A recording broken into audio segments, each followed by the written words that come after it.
It all started with the Barbie Oppenheimer trend. Everywhere I looked, from Instagram to YouTube, I found shorts, reels, and posts all themed around the upcoming same-day release of the Barbie and Oppenheimer movies. And I was sick of it. I'd wake up, try to turn off the alarm on my phone, only to somehow end up on Instagram. One moment, I'd laugh at a meme my friend had left me overnight, thinking, yeah, this is a great start to my day. Only to scroll to the next thing, and I feel so frustrated at the inhumane injustices happening. Feelings that changed every single second, and for some reason, no matter where I went, even when the phone was away, I'd be brushing my teeth, there Barbie would be. I'd be doing the laundry, there Oppenheimer would be. And at some point, it happened on a weekend afternoon. There's nothing ordinary about that day. I didn't see any shocking news. I didn't feel out of control. But I simply opened up the app, saw Barbie, got a little annoyed and thought, you know what? I really don't have to feel this way anymore. I quit. Everyone always talks about deleting social media, but no one ever talks about what life is like after doing that. Like, how do we spend our time, and how do we make sure that we don't re-download the app and just go back to our usual routine? And in today's video, I wanted to document what those first 30 days of that journey has looked like thus far, and my main takeaways that I got out of it. Specifically, how I rearranged my life during the transition period and what life has been like afterwards. With that being said, let's head to day one. I did it. I deactivated my Instagram account. I don't think I'd be deleting it completely, but I definitely do want to know what it feels like for once in my, 12 years of being on social media to just poof, disappear for a while. I'm doing it on, what is today? Friday, July 1st, 2023 at 9:02 p.m. in my granny pajamas that apparently are being worn inside out. I need to flip these after. I'm gonna go get on a video call with my friend now. See you. I have about two expectations of what could come out of this detox. One being that I would probably get more of a clarity of mind, and two is hopefully I would be able to carve out more time in my day to do other things that I actually have been putting off and I do care about doing, like for example, studying Spanish.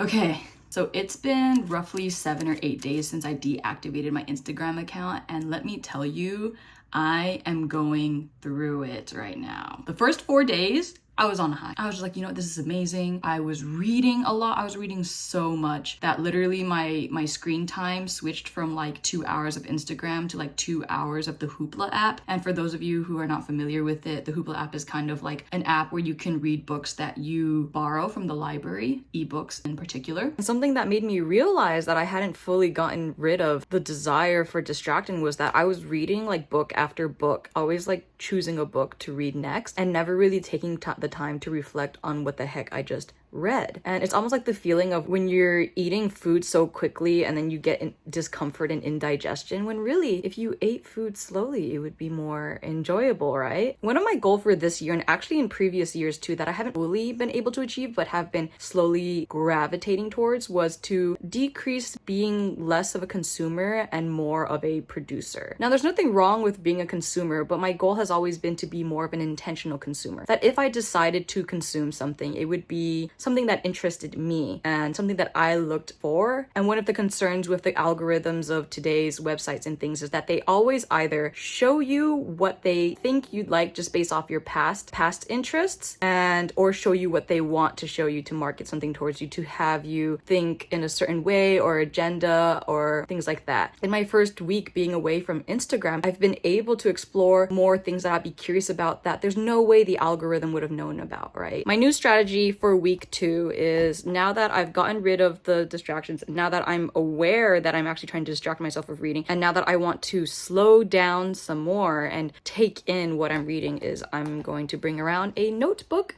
and pencil that try to write down more of my ideas, reflections, and to really take in things around me and see how that goes. Okay, that's it for week 1. See you guys in week 2. Y'all, it is day 10 and I have something to tell all of you guys. I scratched the itch. I scratched it. So what happened was I had my main account deactivated. The app is deleted off my phone. I'm on my computer. I got curious. You know that curiosity. So I logged onto my second Instagram account. I was like, oh, I'm just gonna take a peek. Ooh. So I took a peek and I scratched the itch, and it wasn't very satisfying. So I was like, Branda, is this it? Is your 30-day social media detox over because you like looked at it once? No, bitch, that's not how life works, okay? Listen, if you just mess up once and you're like, okay, that's it, just get back on it again. So now I'm deactivating my second account. I did that today, but really it's no big deal. I think a lot of times for people where they have like these habits they want to do, they make it feel like it's such an absolute, and that just doesn't work. I mean, I've tried many times, and ultimately the best thing is just, well, it happened and I'm gonna do something to make sure it doesn't happen again, which is I'm deactivating this second account and I'm just gonna continue. Let's just make it sure though, because if we start doing this and we start slacking off, there's a problem, right? So we're just making sure that this was that one time and that is not gonna happen again for the rest of the 20 days of the 30-day social media detox. Day 24 of my social media detox. Can't believe we made it this far. I mean, I can and I cannot believe it at the same time, because what I've noticed so far is that there's definitely urges or itches to want to go on social media. Like actually today I felt that way too, but I haven't felt that way in a long time. In the beginning, it's like after 1 week I get the itch. Now it's like after 2 weeks I get the itch. I can tell that the urge to check Instagram has been becoming less frequent. The time duration between each withdrawal itch to really want to go on it has just been getting longer, which I'm very happy about. It means I'm making really great progress. But now that like a longer period has passed by and then I haven't felt it at all, and just today I felt it again. One of the funny interactions I had is that when I told one of my friends that I deactivated my Instagram and also deleted my YouTube app, they were kind of like, so are you just trying to get rid of any fun in your life? And I was just like, no.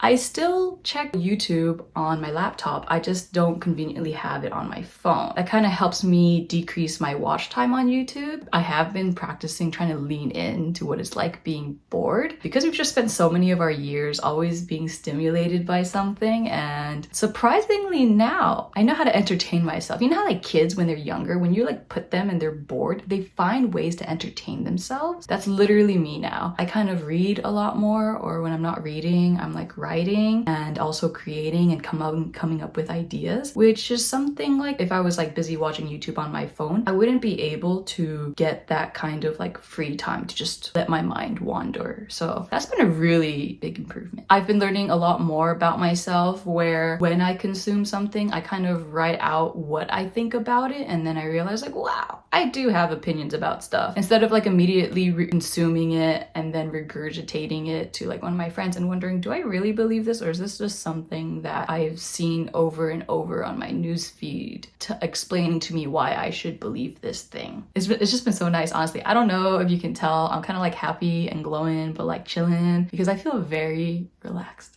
And so brings us to day 30. And wow, guys,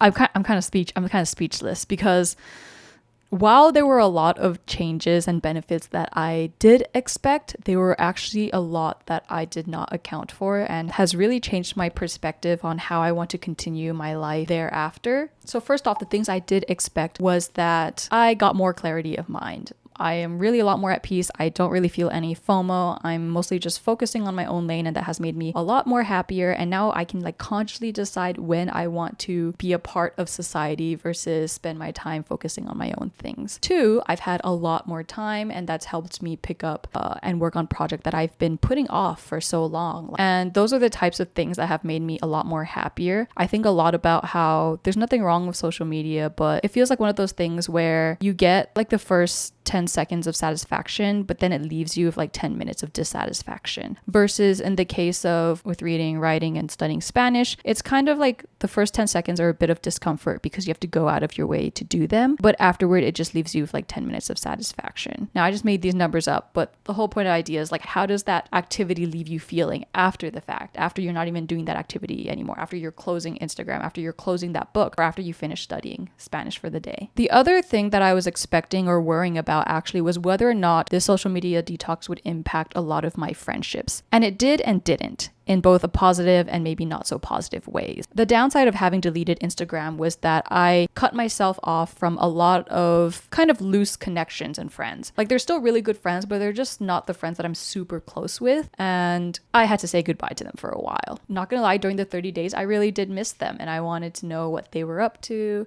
Surprisingly, I only had their contact information on Instagram, so I'll probably log back on a little bit later and then ask them for like another form of contact before deactivating my Instagram again. But the other amazing thing that came out of this was that I was able to focus more of my attention and efforts and energies to my like main close like 10 friends or so. It was all of my friends who I had on other chat apps where the only thing you would do is like chat with your friends. And there a lot of the quality of our interactions really leveled up in a more satisfying and meaningful way. And let me explain. So usually with some of my friends, if I want to know about their day, I kind of just look at their Instagram story, comment on like, oh, that food looks really good, or where did you go here? You know, and stuff like that. And maybe they'll reply back with like, yeah, I went here. And it'll be like maybe like a 5 to 10 text message interaction. And that's pretty surface level. What I've been able to do with just chatting with my friends directly on a chat app instead is to ask them, oh, how was your day? Oh, you ate this? Like, what was it like? And even not just related to food, but like, what happened at work today? Oh, da, da, da. And the thing is like, I do ask those questions to my friends, but I have more time and energy to do that now than spreading it out to messaging less, more loose connection friends on Instagram. And not only that, I got to rethink my relationship with my close friends, and I would decide to do things like, hey, you know what? Let's get on a video call. Let's schedule video calls. So I started scheduling video calls with people more often, and usually these video calls would go on for like 1 or 2 hours, right? That's like the equivalent of when I was usually scrolling on Instagram for 1 or 2 hours before bed. Now I'm literally talking to my friends for 1 or 2 hours before bed instead. And it just helps me show up to the relationships that I care about the most better. And the last takeaway that has forever changed the way I approach my life going forward here on out is just the difference between passive and active curiosity. So with passive curiosity, we're usually shown like an explorer page on Instagram, and from that selection, we usually click on things that we're curious about, but it's kind of passive because it's kind of shown in front of us. Versus with active curiosity, you have to actively seek out things you're curious about, ask questions about it, and then do deeper research to entertain that curiosity. It has unexpectedly led me down a path of self-discovery. And the reason why is maybe I'll be bored as heck and I'll think about this Eleanor Roosevelt quote. I love a lot of her quotes. How come I don't know anything about her? So I decided to search her up on the internet. I opened up my laptop like, hey, who is Eleanor Roosevelt? What was her life like? And this is just like a minor example, but it's just the fact that you would never see Eleanor Roosevelt on Instagram that much. First off, who would make content about Eleanor Roosevelt too? Maybe if they did, how popular would it get to actually reach my eyes as a consumer? So yeah, it's just like random niche things like that. And because I'm just so bored, I honestly start getting curious about a lot of the things around me that's just in my vicinity, in my physical space. I would go to the store and I'd be like, that's a cute artwork. And maybe I'll take a picture of it and then I'll think about it. And because I have a creative outlet like YouTube now, a lot of my curiosity is immediately applied to some kind of art project. And it's been really, really fun. I learn a lot more about what I actually like. I learn a lot more about what I care about. And with writing, I learn to explain why I care about what I care about. I feel very content, which is a very different feeling from the highs and lows of excitement and happiness I may get while going out. And that was one of the hardest things about FOMO, is that you're wondering, oh, I'm living a pretty boring standard life and someone is out there having the time of their life at the music festival, which, don't get me wrong, I love music festivals as well. But when I'm trying to focus on my life, it kind of gets a bit hard, right? I was able to discover a different type of like happiness, which is to be so content in literally the journey of just following my curiosity. It's a bit of a hard experience to explain because I'm happy, but I'm not really laughing. I'm happy, but I'm not really jumping around excited. I'm just chilling, but I'm very content. And I think that was the feeling that I've always been trying to look for. With living an exciting life, you have highs and you have lows, but when do you ever just kind of chill in the middle?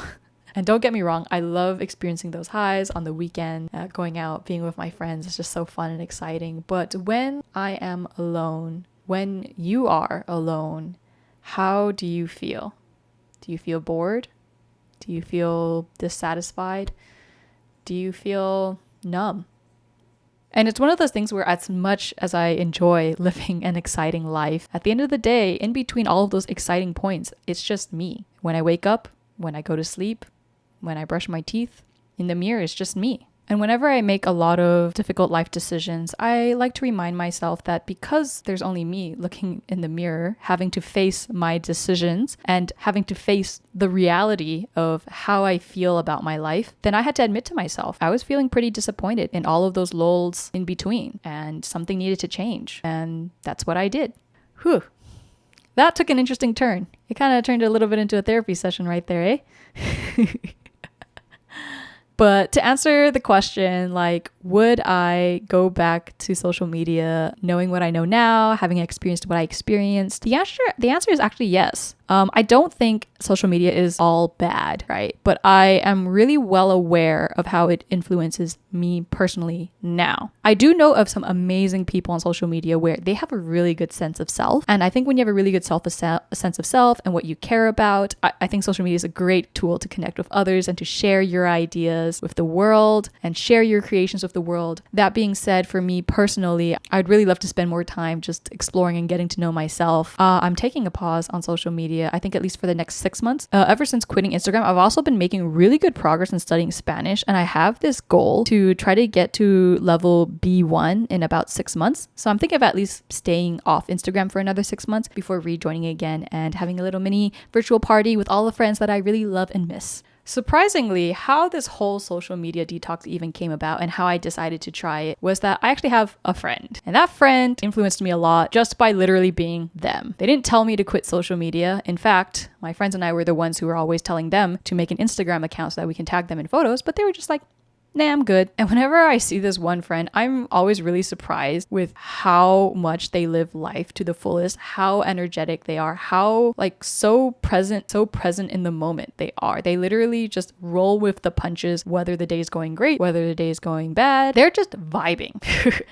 And surprisingly, I met another girl later who also didn't have social media. She doesn't make like a big deal out of it. I'm just literally talking with her and I'm like, oh, I would love to connect. She's like, oh yeah, I don't have social media. I'm like, oh, okay, yeah, we can exchange phone numbers. And she was also just the most wonderful person I've ever met. She's just so bubbly, so full of life. It really reminds me of the idea that honestly, the greatest rebellion to any current status quo is to literally just live your life true to yourself, true to how you want to live it, true to your values, and you don't need to shove it down anyone's throat. And for some, this may be like a no-brainer. Of course, just live your life, whatever feels right to you. But for me, for example, living in LA, everyone has social media, everyone has Instagram, and it's kind of like your social resume. And without it, there's that slight fear that you are missing out on a big part of social life if you don't have it. But I discovered over the last 30 days that is completely unfounded and untrue. And in fact, I have developed a lot greater, deeper relationships. And so I know normally at the end of these videos, someone's usually telling you to like delete social media, but honestly, you do you. I'm actually not gonna tell you to deactivate your Instagram. I'm not even gonna try to convince you either. But I hope that by sharing my journey, it can help you decide what you want to do from here on out. And if you've really enjoyed today's video, then please consider clicking subscribe below to get more content from me. And if you have some time, please comment down below what you've been up to. Did you go to a concert recently? What have you been working on? I really just want to know more about your life. Let's have a meaningful conversation in the comment section down below. See you guys soon. Bye.